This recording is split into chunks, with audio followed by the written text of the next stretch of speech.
Hi, everybody. Happening in Fulton. Fulton County and its public and private partners continue in the effort to get residents the COVID-19 vaccine. Here's the Fulton County Manager, Dick Anderson, on that and more. Well, the trends are very good, and I almost hesitate to say how good because if you looked back over the course of the last year, of course, we've had spikes and then we've had valleys. But now with daily trends below 100, and by the way, they used to be above 1,000, the number of folks in the hospital below 200, and that used to be a number, again, that was above 1,000. And most importantly, the positivity rate, the number of people who are tested who then result in a positive test for COVID-19 is now 3.5%, and I think that's a low for the entire period of the pandemic. So all of the trends are very good. Obviously, new CDC guidelines coming out in terms of masks and vaccinations puts us in a position where we can return to normal. That's why today we're doing this segment from the newly renovated Assembly Hall. And I think Assembly Hall plus our entry plaza plus the atrium really has given the public as well as our leadership, our commissioners, a sense of returning to normal.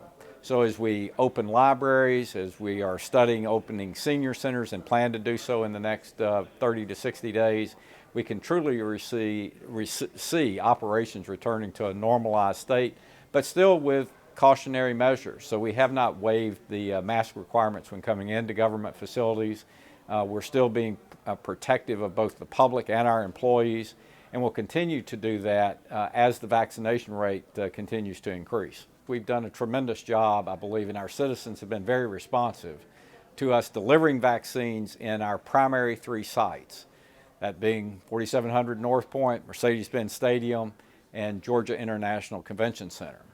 The good news in all that, we are approaching almost 500,000 vaccines now in total being delivered through our facilities. Of course, our flagship has been Mercedes-Benz Stadium, where we've worked with the state, FEMA, active military, and have almost delivered 300,000 vaccines through that one site. But as we look forward, what we have been anticipating and now what is more upon us is we'll go to a mobile set of units. In fact, we have 11 now that are out in the community. They will be going to faith-based organizations, community centers, any place that the public might gather. Construction sites is an example of one that's kind of off the beaten path, if you will. But it's to make it convenient for people to take the vaccine. And I think that's the next level of folks that we want to appeal to. And then there's another set of folks who really have a true hesitancy about taking the vaccine. And that's where our educational efforts, our messaging really are going to kick in. And I think will make the difference by the fact that the vaccine will be mobile and the communications will be very clear and compelling that we'll get the number of folks to take the vaccine in Fulton County that we need to reach a herd immunity level.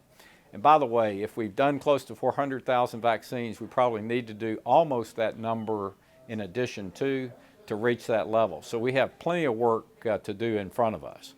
However, let me give you one stat that's most compelling to me. Right now, anyone age 55 and above in Fulton County, we have vaccinated almost 80% of. And that's a huge accomplishment. But it's also resulting in only about 15% or so of the folks that are now hospitalized are in that category. So it's showing that by taking the vaccine, you're decreasing the new cases and hospitalization chances that you have. And conversely, those numbers are almost reversed in the now 15 to 35 category, where much lower percent are vaccinated, but now a much higher percent, almost 60% of the folks who are entering the hospital are in that age group in Fulton County. So it shows, I think, pretty directly the correlation between vaccination and avoidance of what none of us want to see, which is either catching COVID or much less progressing into the hospital. Now, Mr. Manager, a bill was signed by Governor Kemp allowing the city of South Fulton to annex the Fulton Industrial District. Does that change our operations or impact employees? Well, both yes and no as it relates to the Fulton Industrial District. I mean, clearly we will change because we will move from policing that entire district, as an example, to just the northern end of it. But no, in the sense of we had already sourced, for example, fire protection to the city of South Fulton, so that will essentially continue with us paying for whatever portion now we're responsible for. But more importantly, no in this sense, No employee of Fulton County will lose their position because we have a long-standing plan that now we move into motion to, as an example, with our police force, giving more attention to our building security and moving more folks into our building that are armed officers. And I think in today's world, anyone can see the benefit of that. And then clearly, with the case of just legacy responsibility for policing, that is still our responsibility to do on FID, we'll continue to do that. In addition to that, the case that does not change whatsoever is that we have a very significant plan for redevelopment of Fulton Industrial Boulevard. So it ranges from a centerpiece at the airport where over $100 million expansion is planned, to on the north end of FID, a world-class animal control shelter is being planned and will be built. And on the south end, a public safety training center that I think will be the benchmark for public safety training centers in Metro Atlanta. So all of those investments are being now teed up, will be executed, and really are independent of whichever city they may reside in, because some may be in the city of Atlanta, some may be in the city of South Fulton, but they're all Fulton County initiatives and will benefit citizens of Fulton County in that area, and quite frankly, due to the airport being a regional asset, beyond that area. So we're excited about the potential of Fulton Industrial District and excited about our program for economic redevelopment in that area. As always, thank you so much, Mr. Manager. That's just some of what's happening in Fulton. To stay connected with us, check us out on Facebook, Twitter, and Instagram. And of course, you can see us anytime on our YouTube channel, so do us a favor and subscribe.